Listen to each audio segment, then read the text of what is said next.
Deixa eu me ver. O Wellington Campos, você me ouve, meu amigo? Olha, o homem tá ali. Deixa eu puxar o Wellington Campos aqui, já diretamente dos estúdios. Wellington Campos, aonde você está? Você está na Super Rádio Tupi, amigo? Meu querido Rogério, estou te ouvindo, estou te mandando a minha imagem para aí. Pois é, a sua. Você deu uma sorte danada, meu querido Wellington, porque eu não tenho como mandar a minha imagem para você É, nesse momento. Por isso você está feliz da vida aí, com essa franjinha. Aliás, eu acho que toda vez que você vai entrar no ar, você sabe que essa franjinha me faz uma inveja muito grande. E aí você puxa ela para frente. Tudo bem com você, meu querido? tudo bem, tudo bem. Então aí a franjinha tá, tá te causando inveja, né? Pois é, mas é uma inveja boa, meu amigo, é uma É uma inveja inveja boa. boa, né? Saber que os amigos. Inveja do bem, inveja do bem. Inveja do bem. Agora, meu querido Wellington Campos, nós estamos falando agora de um conflito que aconteceu no Flamengo, que não é nada do bem. Como que dois profissionais de um grande clube brasileiro que vive um momento maravilhoso, bem na Copa do Brasil, bem no Campeonato Brasileiro, bem na Libertadores, vence o Atlético Mineiro ontem e entra em crise. Olha, essas coisas acontecem só com o Flamengo, Wellington Campos. Rogério, aqui no Rio tem uma frase que tem coisas que só acontecem ao Botafogo, mas agora o vento está espantando, está levando essa frase para outros lugares, né? Levou agora lá para o Ninho do Urubu, porque se você pensar só o soco, você não vai entender a história. Mas se você, é, se eu te contar uma breve história, você vai entender todo o contexto. O Pedro está insatisfeito no Flamengo já há algum tempo com a reserva, isso é fato. Sim. E desde a chegada do Sampaoli, ele foi preterido, ficou no banco de reservas e a partir daí ele não tem se dedicado tanto como deveria se dedicar. É tanto que o Flamengo está montando o atleta. E no sábado, o São Paulo tinha ainda uma substituição para fazer, quando o Pablo Fernandes, preparador físico, pediu ao Pedro para que ele fizesse, então, o aquecimento, finalzinho do jogo. E o Pedro se recusou. E foi assim, terminou o jogo, foi para o vestiário, o Pedro e o preparador Pablo foi para o vestiário e foi falar com ele por que ele não cumpriu aquela determinação.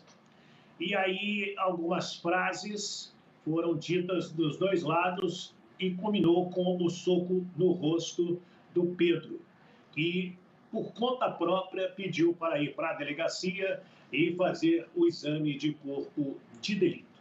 Então, eu não estou absolvendo nenhum nem outro, eu estou condenando os dois. Nada justifica um soco no rosto de uma pessoa. Ninguém tem razão suficiente para dar um soco no rosto de uma pessoa, principalmente dois profissionais. Então, alguma dúvida nesse pedaço da história aí? Te trouxe algum fato novo para quem só pensou o soco do preparador físico que foi demitido ontem à noite, Rogério? Olha, Wellington, só a clareza da sua explicação de realmente de um jornalista vivido no mundo do futebol, relatando o fato como ele aconteceu, o que mostra que os dois estavam errados nesta situação. Só que um reagiu de uma maneira muito acima de um conflito razoável, quer dizer, há um excesso exagerado que tem que ser combatido, mas não quer dizer que o Pedro esteja certo nessa questão, porque ele não cumpriu o seu papel como profissional e hierarquia no clube, já que o preparador físico é um representante da diretoria do Flamengo. E o Pedro não apareceu para treinar o Wellington. Então, aí né, tem a madrugada do sábado para domingo em Belo Horizonte, corpo de delito retorna ao Rio de Janeiro, a demissão do preparador físico, a reunião com o Sampaoli ontem à noite e segue o Sampaoli no comando técnico. Treinamento marcado para hoje pela manhã e o Pedro não apareceu. Teve gente informando que ele não foi ao treinamento porque tinha dores no rosto. Teve gente informando também que ele foi ao dentista e ele só se pronunciou ao Flamengo depois que alguém ligou para saber o que havia acontecido. Então, a verdade é que o Pedro também faltou ao treinamento. Paralelo a isso, corre a informação de que o Pedro tentaria, ao ser agredido, né, por um preposto do Flamengo, ou seja, por um funcionário rubro-negro, na justiça comum, baseado na CLT, na consolidação das leis trabalhistas do Brasil, um passe livre, né, uma liberação sem o pagamento da multa, o que ainda não foi confirmado pelas partes. Então, agora é tipo novela, vamos aguardar as cenas dos próximos capítulos. Não, como disse você, não justifica o soco do preparador físico no rosto do Pedro. Isso aí é fato. O próprio preparador físico usou as redes sociais dizendo o seguinte: se eu pudesse voltar no tempo, não teria feito isso. Mas fez, pediu desculpas e a vida segue. Só sei que o Flamengo, mesmo ganhando bem, como ganhou um jogo, teve um momento, Rogério, eu não sei se você estava assistindo a essa partida, aqueles scouts que a TV coloca, me chamou muita atenção. Eu não sou muito prestando atenção naquilo, não, porque eu fico, até pela maneira como é feita aquele scout, mas botaram assim, 18 chutes a gol do Atlético e 2 do Flamengo. E aí depois, com a entrada do De Arrascaeta, ele faz o gol de falta. E mais interessante ainda, eu estava próximo de casa e tinha uma série de rubro-negros quando surgiu a falta e alguém vibrou e um outro retrucou e falou assim: vem cá, você está vibrando por quê? Não temos mais o Zico para cobrar esse tipo de falta. Porque antigamente, nesse tipo de falta, aí a torcida do Flamengo, do Vasco, do Cruzeiro, do Atlético, com seus grandes batedores, já sentia aquilo ali como um pênalti, né? Como um meio gol acontecendo. E o De Arrascaeta, que não é de dar porrada daquele jeito na bola, acertou um belíssimo chute. É verdade que a barreira do Atlético foi bastante ingênua, porque o Flamengo fez uma barreira e saiu e não fizeram a cobertura ali, ele chutou naquele buraco e não deu tempo para que o Everson fizesse a defesa e o Flamengo empatou. E depois esse garoto que vem crescendo jogo a jogo, numa posição que estamos carentes no futebol mundial, principalmente na seleção brasileira, que é a lateral direita. O Wesley fez um lindo gol, com muita inteligência, fez um gol de quem sabe fazer gol na tranquilidade. Primeiro, ao se infiltrar na área e jogar a bola por cima do goleiro do Flamengo para fazer, do Atlético para fazer o gol da vitória. Então, ao meu sentir, é isso aí, envolvendo o caso Flamengo, Pedro e a bela vitória em cima do Galo. Que bela vitória, e é bom lembrar, você comentou sobre o Wesley, e é bom ressaltar, porque o Wesley já tinha feito uma grande partida contra o Grêmio pela Copa do Brasil. Para mim, sim, o melhor jogador em campo naquela partida, né? E repetiu uma grande atuação. Agora, o azar foi do Atlético Mineiro, que nas mãos do Felipão, na minha opinião, fez o melhor jogo, melhor desempenho do Atlético, mais uma vez não conseguiu vencer. E o Atlético tem que mudar a chavinha rapidamente, perdeu no Campeonato Brasileiro e tem um desafio na próxima quarta-feira no Mineirão, recebeu o Palmeiras, que enfiou 4 no América de Minas Gerais. Será que o Atlético Mineiro, a reação vai ser na Libertadores, meu querido Wellington? Rogério, tem atleticano já de joelhos pedindo a Deus para que isso aconteça, né? Porque realmente você disse bem, o Galo não merecia aquela derrota, jogava muito bem, criando ótimas oportunidades, mas acabou perdendo novamente e agora precisa ganhar do Palmeiras para espantar a crise, porque também um time da grandeza do Atlético não pode ficar tanto tempo sem vitória no Brasileirão. E agora tem esse Palmeiras aí pela frente, que é jogo encardido na Libertadores da América, mas eu não dou o Palmeiras como favorito, não. Pode até ser para algumas pessoas, mas, como diz o canhotinho aqui na Tupi, o jogo é jogado e o lambari é pescado. Pois é, o grande Gerson, nosso querido Gerson, concordo com você, acho que será um bom jogo e não há favorito para esse jogo, principalmente sendo no Mineirão, que com certeza a torcida do Atlético vai lotar. Agora o Wellington Campos, realmente indiscutível nesse momento no Campeonato Brasileiro Série A, é o Botafogo. Como eu já vi vários jogos do Botafogo, mas como nós estamos na semana que o Cruzeiro vai jogar com o Botafogo no Mineirão, assisti o jogo ontem com lupa para tentar descobrir os defeitos do time do Botafogo e continuar exaltando a parte positiva do jogo do Botafogo. Impressionante como o Botafogo tem jogado bem e o seu grande destaque, o Tiquinho, está numa forma exuberante. Partidaça do Botafogo ontem, com detalhe, né, Wellington? O Coritiba fez um bom jogo. Quem olha o resultado de 4-1 acha que o jogo foi fácil e não foi. Verdade, bem analisado por você. Concordo plenamente. O Coritiba fez uma partida muito interessante, reclamou da arbitragem, soltou nota por causa do gol anulado. E que, ao meu sentir, o Coritiba não tem razão, houve falta assim na origem da jogada em cima do Tietê no meio de campo e fez um lindo gol, o Bruno também, né, que já passou pelo Vasco, cria do Vasco, o gol do Coritiba. Agora, você citou bem, o Tiquinho, o próprio Sauer, Gustavo Sauer, autor de 2 gols, também ajudou bastante, o Vitor Sá fez uma partida sensacional. E, num todo, né, o Botafogo vem apresentando bela participação, usando bem o seu gramado, o tapetinho, como eles chamam lá, o gramado sintético, e bateu recorde de público, mais de 41 mil. Deixa eu te dar aqui a renda, que eu tenho anotado aqui. Ó, R$ 2.274.415.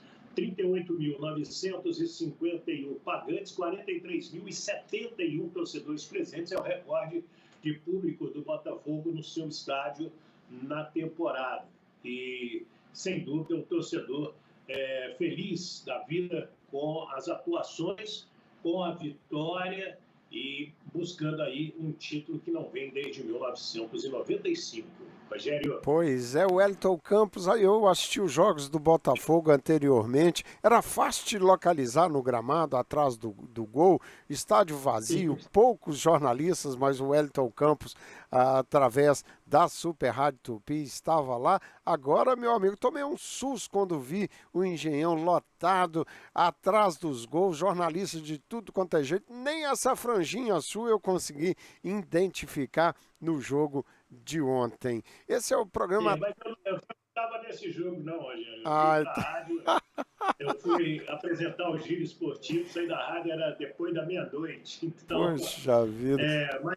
Você vem mas amanhã eu vou estar no jogo do Fluminense, aqui na Copa Libertadores da América, às 7 da noite, Rogério. Que beleza. Você vem me avisar agora, eu até com lupa eu coloquei na televisão para ver se te achava e você me diz. Mas podia ter passado uma mensagem, né, Wellington?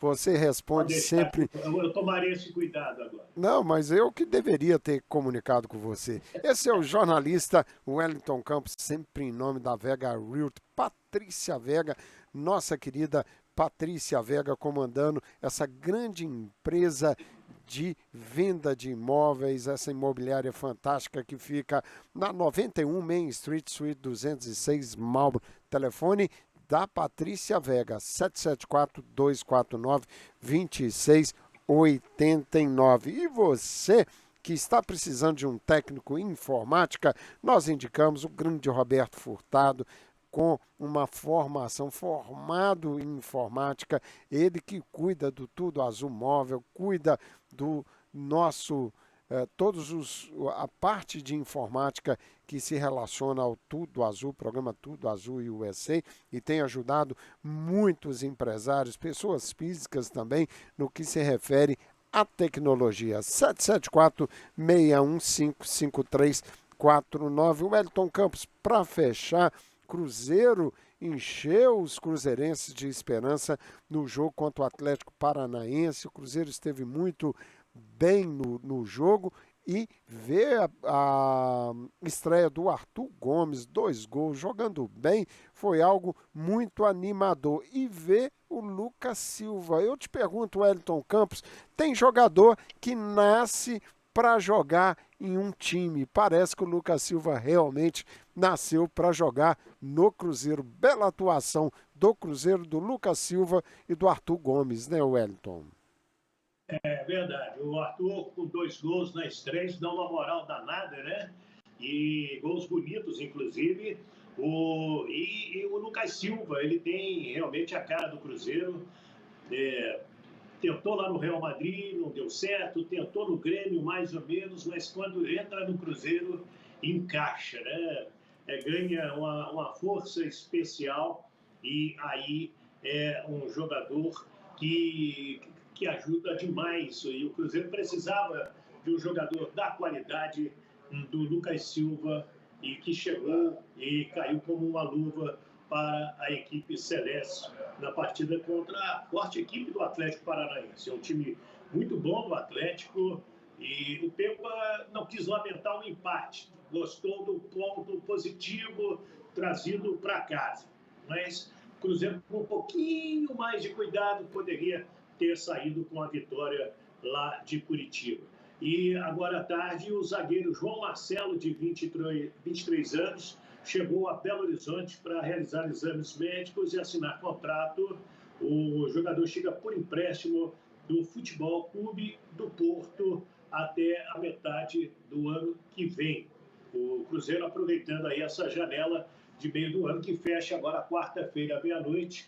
Mesmo está acontecendo aí com outras equipes, entre elas o Vasco da Gama, que está tentando a contratação do Diego Costa, que ele mesmo, né, se naturalizou espanhol, passou pelo Atlético recentemente, estava no futebol inglês, e o Paulo Brax está indo lá à Espanha para conversar com ele e convencê-lo a vir jogar no Vasco da Gama, que é o último colocado do Brasileirão, tentando reagir para não cair pela 5ª vez. Que coisa, né, Rogério? Pois é, ninguém imaginava isso, até porque o que não faltou foi dinheiro para os investimentos. Mas o Wellington Campos, quando eu vejo o Vasco da Gama na situação que ele está e as opções que o Vasco acha de contratações, amigo, a gente acompanhou em Minas Gerais o Diego Costa, é um baita de um jogador, todos nós sabemos disso, mas passou a época, amigo, já não dá, já falta, é visível a falta, inclusive, de dedicação dele